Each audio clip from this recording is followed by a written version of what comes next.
Acabam de começar as Superaulas FUVEST Unicamp, uma iniciativa do Sistema Positivo de Ensino e o Estadão para reforçar a sua preparação. Até o dia 24 de novembro, nos encontraremos diariamente aqui no site do Estadão para assistir 56 aulas temáticas com o super time de professores do Positivo. E hoje vamos começar vendo uma super aula de biologia. O professor Octaviano vai falar sobre hormônios e obesidade. Fique ligado!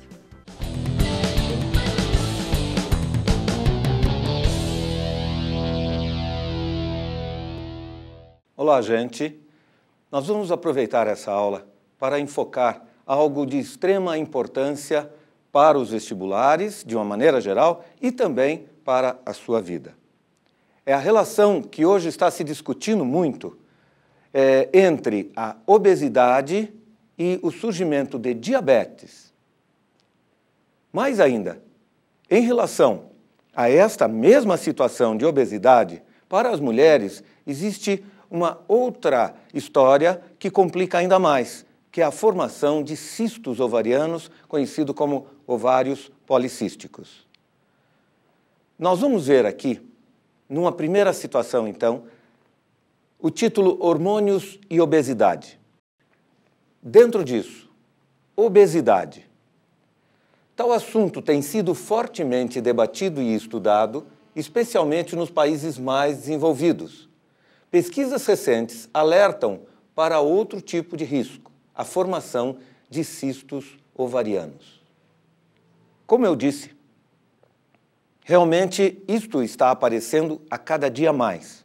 E por que nos países mais desenvolvidos? Por causa da alimentação, basicamente. Uma alimentação errada, uma alimentação muito calórica, com muitos carboidratos, muito chocolate, muito açúcar. Então, realmente, isso tem trazido complicações.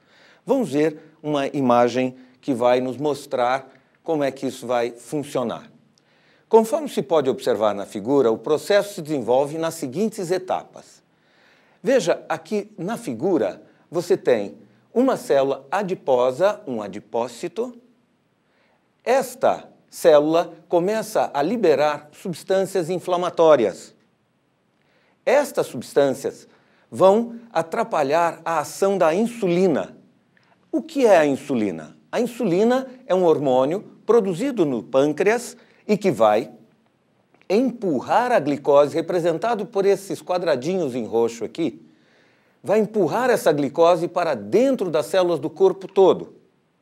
Isso é fundamental, porque a glicose, ao entrar nas nossas células, ela vai ser, digamos, queimada para produzir energia. Se faltar a insulina, ou se esta insulina for atrapalhada, a glicose não vai para as células e vai permanecer na circulação sanguínea, caracterizando a hiperglicemia, característica do diabetes. Havendo sobra de insulina, vai haver uma interferência na produção de hormônios femininos, masculinos, vai haver uma alteração nesse processo, que nós vamos ver na sequência durante as explicações. Num primeiro momento, veja, como eu disse, o excesso de peso faz com que os adipócitos, que são aquelas células gordurosas, produzam duas substâncias inflamatórias, a resistina e a alfa-TNF, que atrapalham a ação do hormônio insulina. Então, são duas substâncias, a resistina e a alfa-TNF, que são substâncias inflamatórias e que atrapalham a ação da insulina. A insulina não consegue empurrar a glicose para o interior das células, onde ela é necessária para ser queimada e produzir energia. A função da insulina, portanto, é empurrar a glicose do sangue para o interior das células. Um segundo passo, como a insulina não consegue agir, acaba sobrando no sangue, acarretando uma hiperglicemia que caracteriza uma forma de diabetes. Muito bem, normalmente a diabetes é caracterizada pela hiperglicemia. Por que normalmente? Porque às vezes acontece de uma pessoa diabética, especialmente quando ela está em repouso, à noite, mais relaxada, o pâncreas volta a funcionar, consegue jogar insulina na corrente sanguínea e ela consegue funcionar. Funcionar em demasia, às vezes. Isto vai levar ao oposto, ou seja, a uma hipoglicemia que é extremamente perigosa para as pessoas diabéticas. No quadro seguinte, nós temos ainda o item 3. Ocorre também uma sobra de insulina no sangue, o que leva a um aumento de androgênio, hormônio masculino, que nas mulheres impede o desenvolvimento dos folículos ovarianos. Então, você observa aqui, a insulina atrapalhada fica sobrando. Sobrando, aumenta a taxa de açúcar no sangue. Isto leva a um aumento do hormônio masculino androgênio. Nas mulheres, então, este aumento de androgênio vai provocar o quê? A falha no desenvolvimento dos folículos ovarianos, num primeiro momento. Em seguida, no item 4, isso leva a uma redução de estrogênios, hormônios femininos.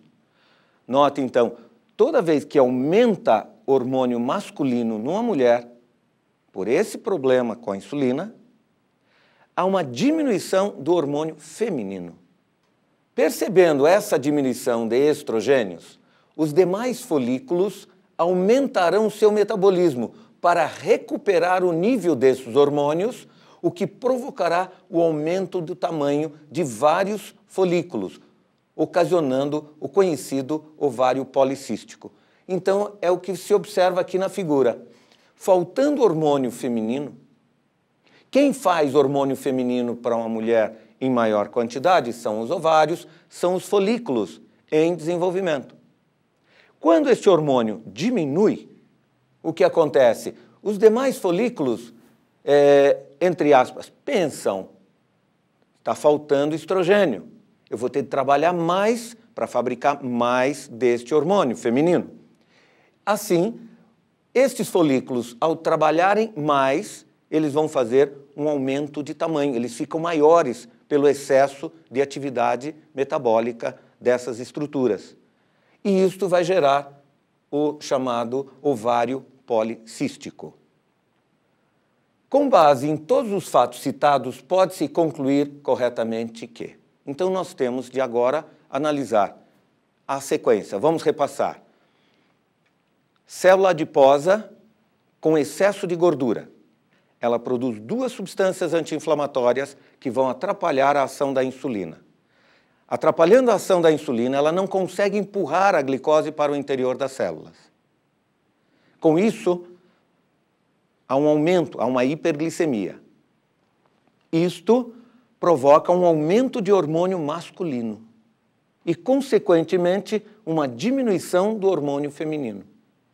Os folículos ovarianos, percebendo aquela falta de hormônio feminino, se colocam a trabalhar mais para compensar essa falta e, assim, fabricando mais hormônio, tentar normalizar a situação.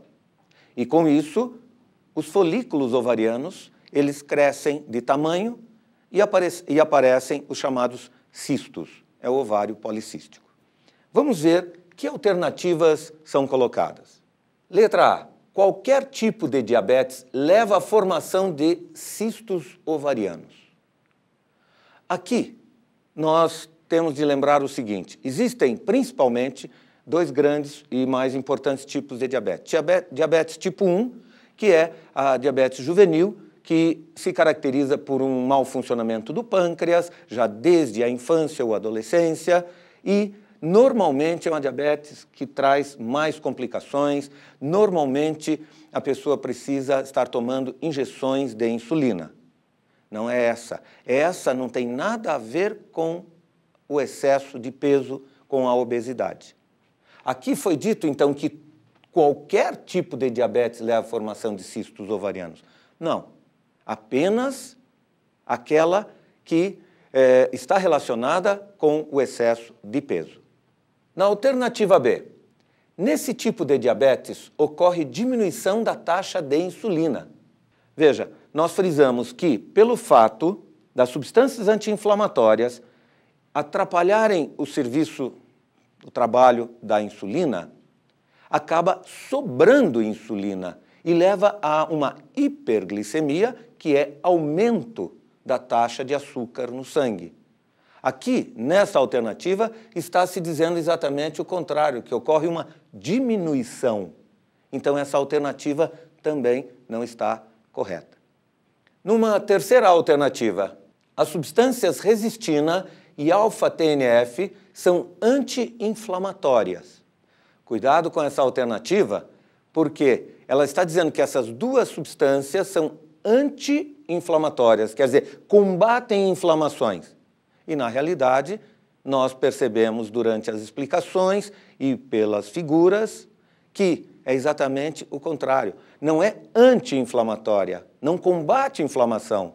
São substâncias inflamatórias, isto é, que vão desenvolver o processo de inflamação e, naturalmente, até destruição destas células ou de algumas células que entram em contato com estas substâncias. Então, as substâncias elas vão agir provocando a inflamação, que se caracteriza uma inflamação pela até destruição de algumas células do corpo do indivíduo. Na alternativa D, há o seguinte: um aumento de androgênio na mulher. O androgênio, vamos lembrar, é o hormônio masculino. Quando há excesso de gordura, há excesso de glicose e leva a um aumento de androgênio, sim, na mulher. Leva com isso a uma diminuição de estrogênio, de hormônios femininos. Então, é exatamente isso que nós frisamos. Há um aumento de hormônio masculino na mulher, em consequência, ocorre uma diminuição de hormônio feminino. E, depois disso, aí é que os ovários apresentam uma maior atividade dos seus folículos para tentar compensar essa diminuição dos hormônios femininos, trabalhando mais e formando ovário policístico. Então, esta alternativa realmente ela é adequada, ela está de acordo com o que foi colocado no texto e nas nossas explicações. Vamos ver, entretanto, ainda a alternativa E, sempre nas questões vestibulares, isso é a coisa mais básica, né? Vamos sempre estar analisando todas as alternativas. Letra E. A obesidade é ocasionada pela falta de estrogênios.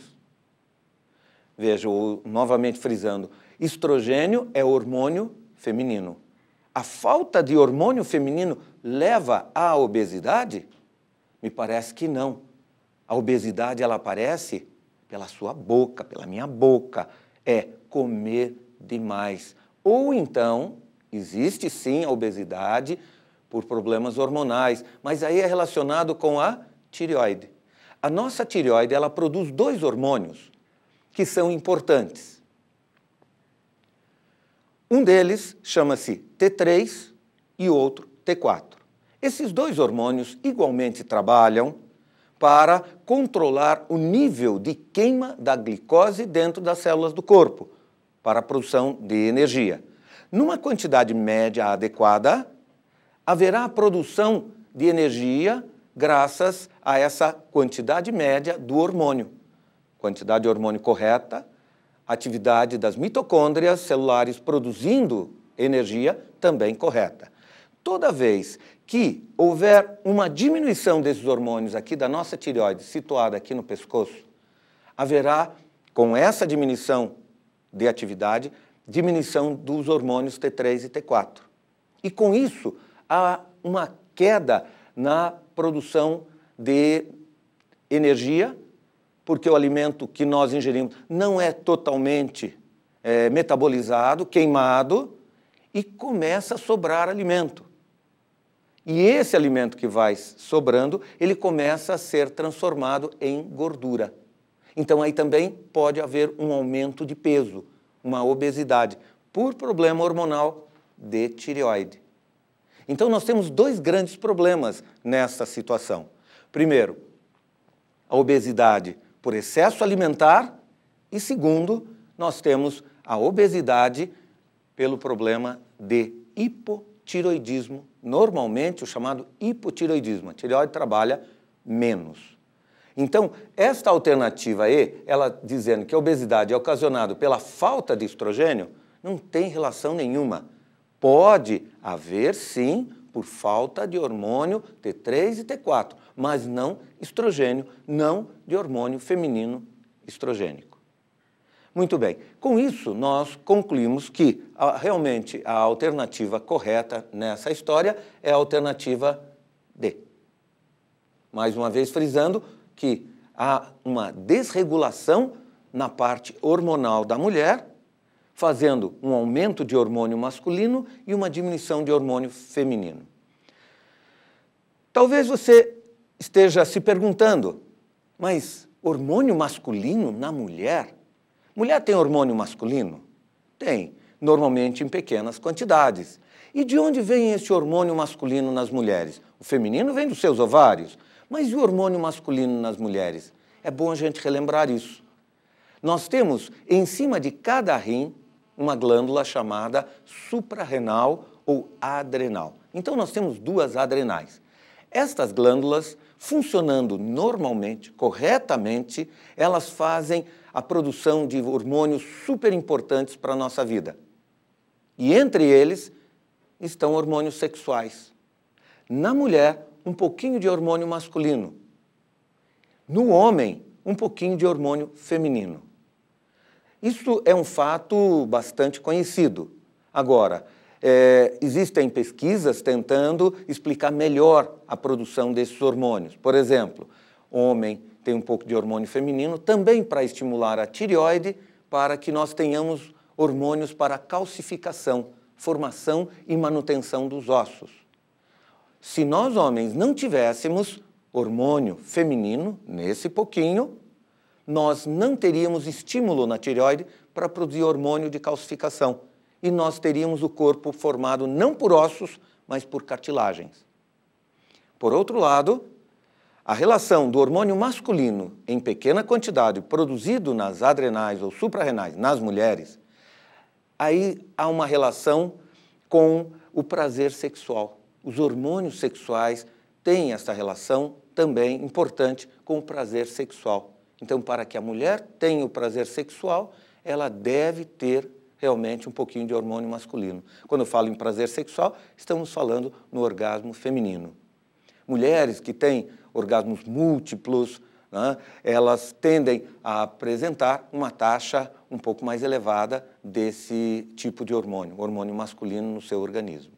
Então, vocês vejam, esse assunto que nós abordamos e procuramos ampliar com outras fontes de informações que acabam tendo tudo uma relação, mostram uma máquina fantástica que é o corpo humano, especialmente quando se fala nos hormônios. Há uma inter-relação entre esses hormônios.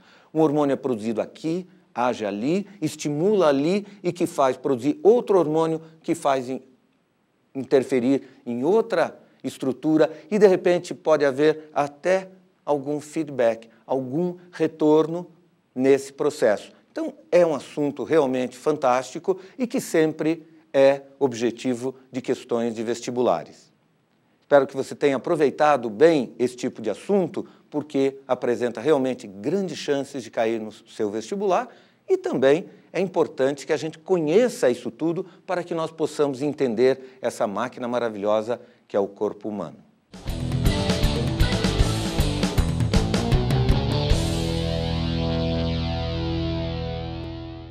Valeu, professor! Agora nós vamos fazer um intervalo rápido, 5 minutinhos apenas, e a gente volta já já com mais uma super aula. Até já!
voltamos!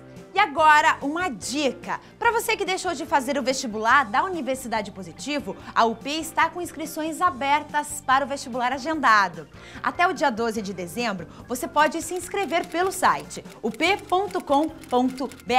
São 27 cursos com vagas abertas. E não perca a oportunidade de estudar em uma universidade que é referência para o seu futuro. Acesse up.com.br e faça já a sua inscrição.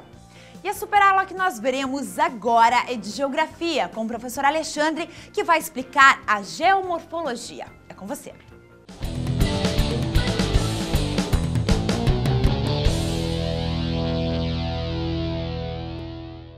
Olá!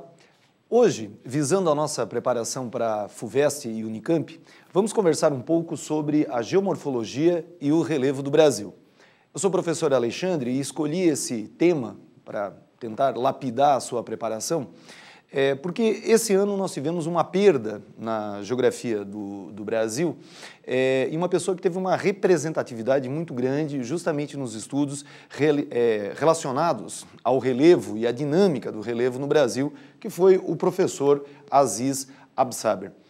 Pensando um pouquinho mais no vestibular da FUVEST, há uma intenção grande de que os trabalhos do professor Aziz apareçam, porque o professor Aziz, durante muito tempo, militou na Universidade de São Paulo, então a preparação para o vestibular da FUVEST. O professor Aziz foi quem introduziu no Brasil, podemos dizer, ou foi um grande defensor dos processos de geomorfologia. Esse é um assunto um pouco morno, um pouco chato, mas você que tem estudado sabe que defendemos para organizar, para reconhecermos o relevo do Brasil, três principais classificações. A do professor Haroldo de Azevedo, a classificação do professor Aziz, essa que você tem estampado aí no mapa, e também defendemos a classificação do professor Jurandir Ros. A classificação do professor Aziz é a que aparece na maioria dos manuais. Ela é muito boa, ela é muito prática, né? E de um fácil entendimento. Mas veja uma coisa, quando se fala de relevo do Brasil, esse é um assunto aparentemente sem atrativos, né? Uma vez que o Brasil, situado no centro de uma placa tectônica, não apresenta grandes dobramentos, grandes cordilheiras modernas que cresçam, como a Cordilheira dos Andes. Nós não temos terremotos grandes no nosso território, devido a essa posição central na placa tectônica, e também não temos atividades vulcânicas recentes.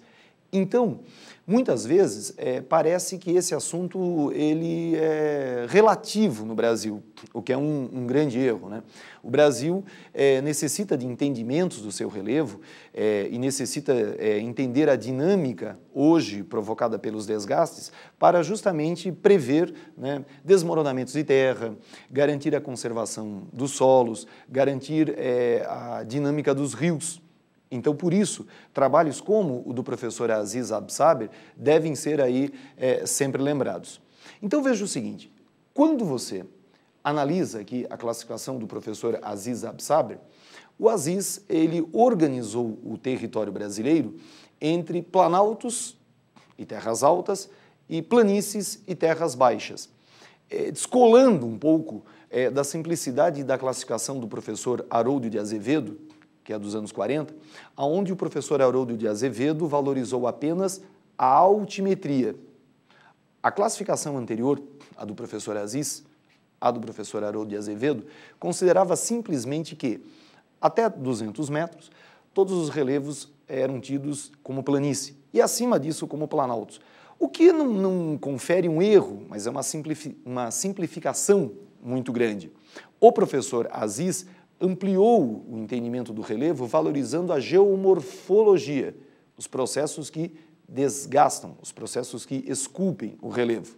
Estando o Brasil no centro de uma placa tectônica e livre de movimentos modernos, o que mais devemos valorizar são os movimentos que alteram, né, as atividades que alteram o relevo, os agentes modeladores. Agora no mapa, nós destacamos o Planalto das Guianas, localizados no extremo norte do Brasil. Esses planaltos apresentam dobras muito antigas, dobramentos que são, então, pré-cambrianos, com rochas muito resistentes. E esta formação, o Planalto das Guianas, guarda também o quê? O Pico da Neblina, que é o nosso ponto culminante com quase 3.000 metros. Muito bem. Depois, nós destacamos o Planalto Central. O Planalto Central, ele merece assim, atenção por estas maravilhas, né? A formação das chapadas. Aqui, vale um lembrete, né? Quando os continentes eram unidos, quando a América do Sul estava ligada à África, no interior desse grande continente, o chamado Gondwana, existia um grande mar. Um grande mar. Com a separação dos continentes, essa água toda do mar escoou e as erosões na areia, nos sedimentos que compunham esse antigo mar, né, a erosão acabou criando essas belezas aqui, que são as formações das chapadas. Estes sedimentos, eles também aparecem em extensões do Nordeste, aparecem em extensões aqui do Sul, mas na região Centro-Oeste é que eles ficam mais explícitos. Então, o Planalto Central brasileiro é caracterizado por estas formações, as chapadas. Passemos para outra formação, o Planalto Nordestino. O Planalto Nordestino e o Planalto do Maranhão, na classificação anterior à do professor Aziz, a classificação do professor Haroldo de Azevedo, eles não apareciam. O professor Haroldo considerava toda essa extensão como sendo o Planalto Central. Mas o Aziz Absaber, ele individualizou estes dois espaços. E eu estou dando aí um pouquinho mais de atenção para o Planalto Nordestino. Por que ele fez essa individualização? É comum, quando nós puxamos aí uma decoreba, termos a impressão de que simplesmente o professor Aziz promoveu uma divisão maior, né? Ele encheu mais o saco, vamos falar assim, ele promoveu uma divisão maior no Brasil. Na verdade, ao individualizar o Planalto Nordestino, o que o professor Aziz tentou mostrar? Tentou mostrar que esta região do Brasil tem uma particularidade, o intemperismo físico. Vamos dar uma paradinha nisso, né? O intemperismo corresponde ao conjunto de processos que desgastam as rochas. No Brasil, a maior parte da ação de intemperismo é promovida pelo intemperismo químico, a ação da umidade sobre as rochas. A região aqui do Planalto Nordestino apresenta clima semiárido. Portanto, o desgaste das rochas, a decomposição das rochas, ela é feita pelo intemperismo físico, a variação de temperatura e também a ação do vento. Você dirá, variação de temperatura no interior do Nordeste, no sertão, mas esse clima ele não é quente? Em média, ele é quente. Mas se você pegar uma rocha como essa, durante o dia, ela pode apresentar temperaturas de 40 graus. À noite, essas temperaturas diminuem, não ficando frio, mas elas diminuem para 18, 20, 21 graus, excepcionalmente 15 graus. Então veja que você tem uma variação de 20 graus ao longo de um dia, o que é bastante para que aquecida a rocha dilate e resfriada ela comprima e esse processo, daqui a pouco a rocha ela quebra. Então aqui nós temos o intemperismo físico, dando origem a essas formações conhecidas como Inselbergs. Passemos para outra parte. As serras e planaltos do leste e sudeste. Esta região é uma região de rochas resistentes, mas agora muito esculpidas pelo intemperismo químico, a ação dos climas úmidos que agem aqui em longo de todo o litoral, inclusive muito beneficiada essa umidade pela ação da massa tropical atlântica, que é uma massa muito forte, quente, úmida, que atua nessa região. Esse desgaste tornou esse relevo aqui, então, suavemente ondulado. Uma formação antiga, exposta a muita umidade, ficou suavemente ondulado. Nós temos então aqui os chamados mares de morros. Estas formações regularmente são chamadas de mares de morros, ou ainda mamilonares e de meia laranja, regularmente chamadas de mares de morros. Uma particularidade, estes mares de morros, em grande parte, eram cobertos pela Mata Atlântica, que nesse trecho foi bastante reduzida pelo ciclo do café. Essa retirada da vegetação tem causado vários prejuízos ao ar, ao solo, assoreamento de rios, mas o que chama muita atenção nessa região são os desmoronamentos de terra, como esse que tivemos aí, estes que tivemos aí no início de 2011. Nessa região, a ação dessas chuvas mais fortes expôs as rochas das serras, criando as formações que consideramos os pães de açúcar. Aqui eu forcei um pouquinho a barra, mostrando os pães de açúcar da Serra dos Órgãos, onde temos a formação do chamado Dedo de Deus. Isso é bom para que você não cometa a seguinte situação. Normalmente, lembramos do famoso pão de açúcar do Rio de Janeiro.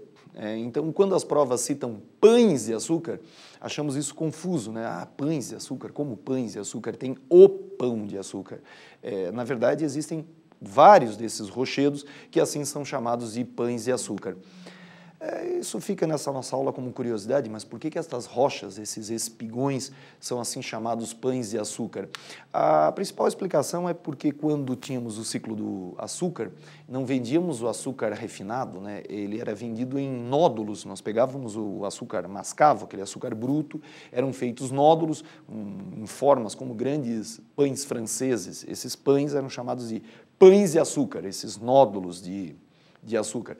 Era uma forma boa, né, para você empilhar numa carroça, empilhá-la no barco, enfim, levar isso para o exterior.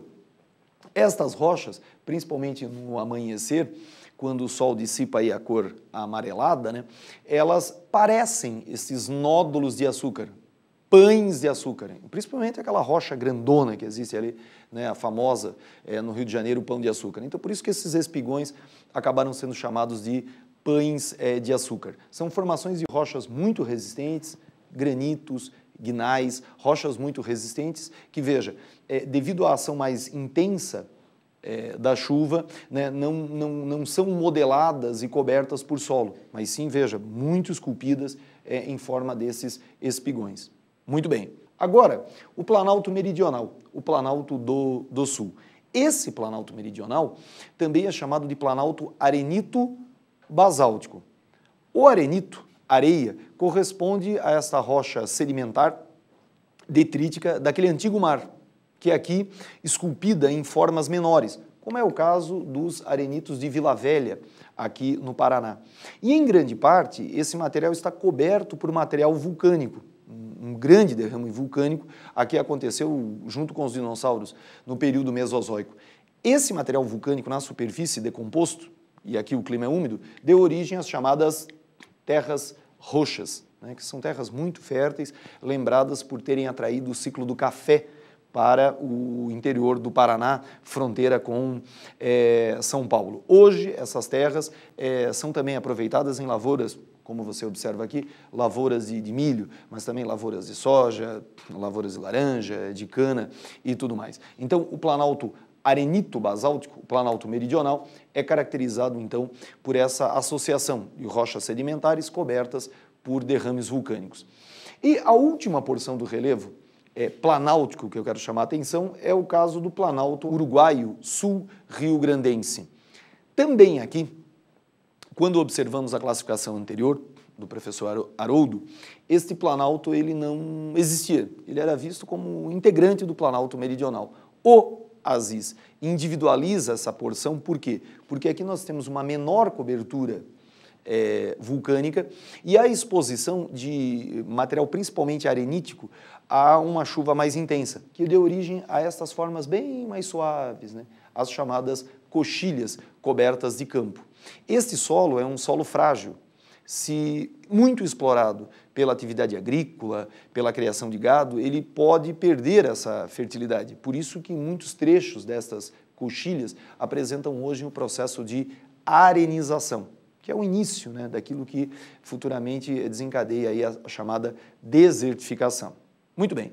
As planícies são relevos mais monótonos, né, e aparecem na Amazônia, na faixa litorânea, mas eu chamo a sua atenção para a planície do Pantanal. Essa é a nossa maior área de legítima planície, alagada todos os anos, né, pelo rio Paraguai. Então nós temos terras assim, muito planas, né, que correspondem então à planície do Pantanal. Então agora, antes de fazermos aí, eu vou deixar aqui estampado a imagem da planície do Pantanal, essas terras planas, sedimentares, muito recentes e tal. Então antes de entrarmos e fazermos um teste sobre essa área, eu acho bacana salientar o seguinte, eu tentei mostrar para vocês que o Brasil ele tem um relevo estável. Muito bem, veja, nós não temos dobramentos modernos, não temos vulcões ativos, não temos dobras recentes. Daí, no Brasil, valorizarmos, para entender o relevo, a dinâmica externa. A ação da chuva, a ação dos rios, muito bem, a ação da variação de temperatura lá no Nordeste. Então, quando você for ainda lapidar isso estudando, é interessante você ter esse reconhecimento, né? Onde que está tal porção do relevo, o que chama a atenção nesse trecho. Por exemplo, Planalto das Guianas, dobra antiga, rochas cristalinas, temos o ponto culminante. Mais um exemplo, o Planalto Atlântico, né? As serras e planaltos do leste e sudeste, rocha cristalina, a ação da umidade, os mares e morros. Essa associação sempre nos auxilia a resolver importantes testes. É o caso desse primeiro teste aqui, um teste da FUVEST. Então veja, esta foto ilustra uma das formas de relevo brasileiro, que são as chapadas. Muito bem, você tem aí a imagem de uma chapada. Aqui é necessário que tenha caído a ficha, né? A qual porção do relevo nós relacionamos as chapadas?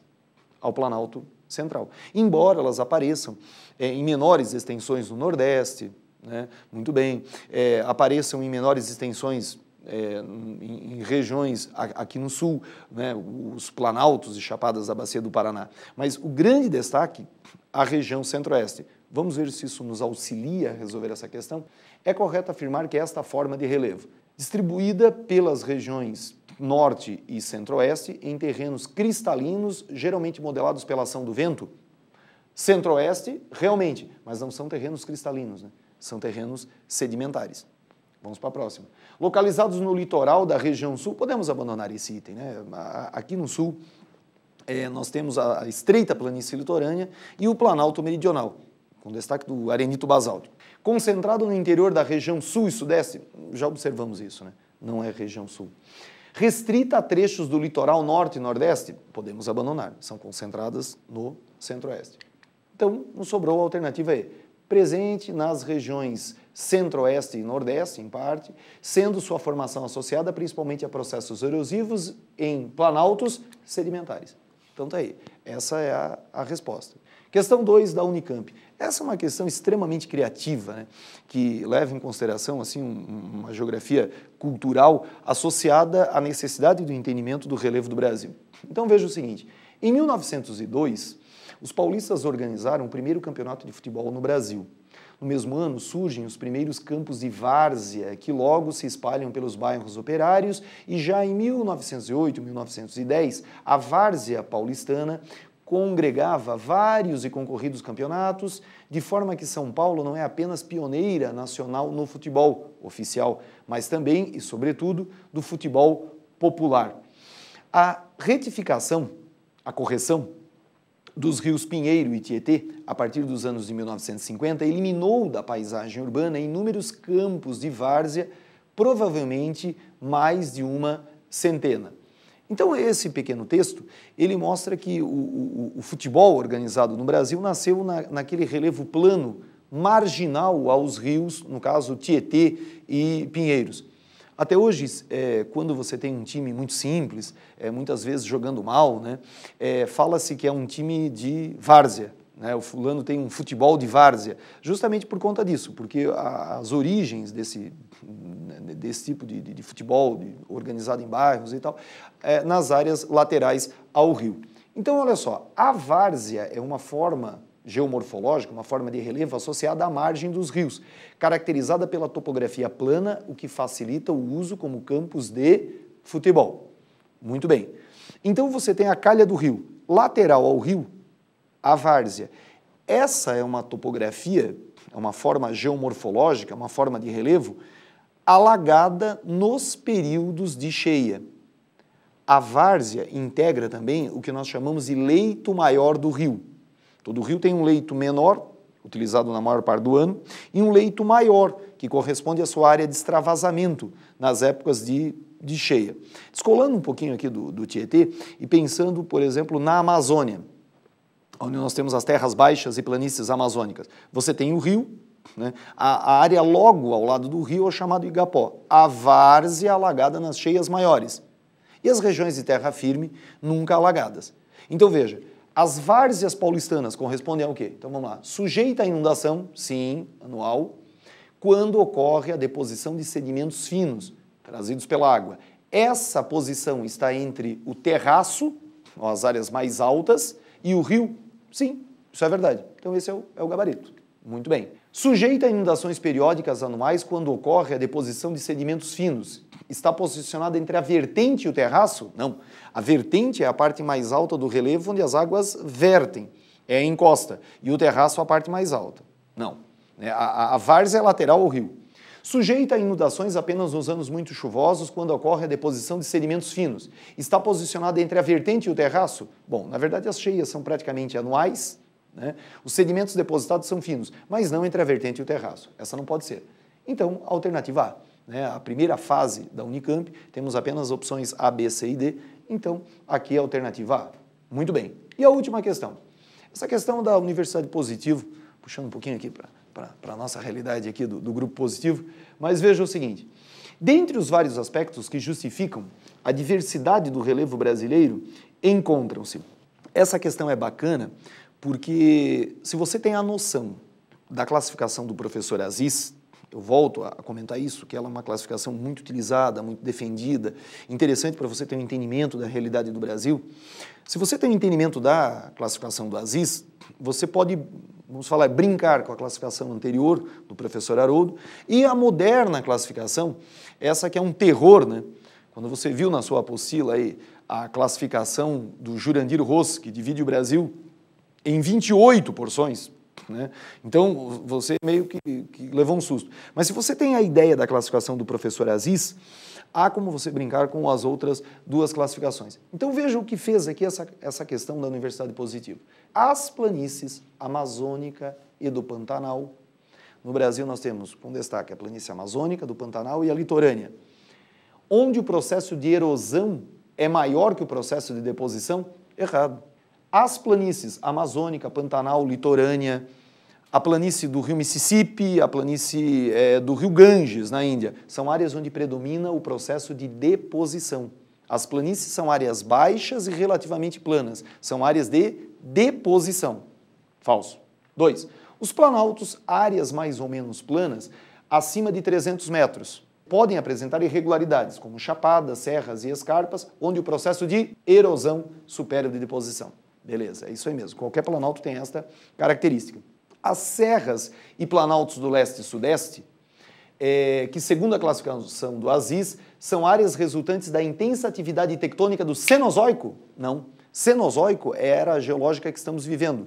Portanto, se você concordar com isso, você vai indicar que o Brasil tem dobramentos recentes, o que o Brasil não tem, né? O Brasil tem dobramentos antigos muito desgastados. Aí que o nosso relevo ele é modesto, em geral, em torno aí de 600 metros, e também suave, né? Bastante modelado. Errado isso. A última, então, os planaltos residuais do norte amazônico, situados no extremo norte do Brasil, segundo o Jurandir Ross, resultam de um intenso processo erosivo. Sim. Né? Os planaltos amazônicos, vejam, quando tratados como residuais, a gente entende que eles foram bastante desgastados em rochas resistentes. Então, o que fechamos aí?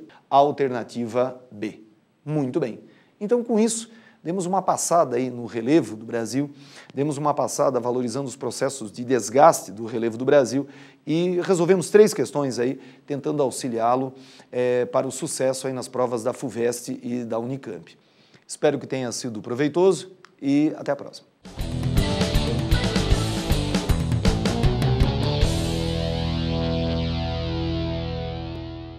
E aí, gostou das superaulas de hoje? Muito boas, né? Amanhã acontece a primeira fase do vestibular da Unicamp. O Sistema Positivo de Ensino e o Estadão desejam boa sorte a todos. E você que vai fazer a FUVEST, continue conectado com a gente, que amanhã tem mais superaulas inéditas para você. E não esqueça, as aulas ficam disponíveis aqui no site do Estadão. Então, bons estudos e muito boa sorte!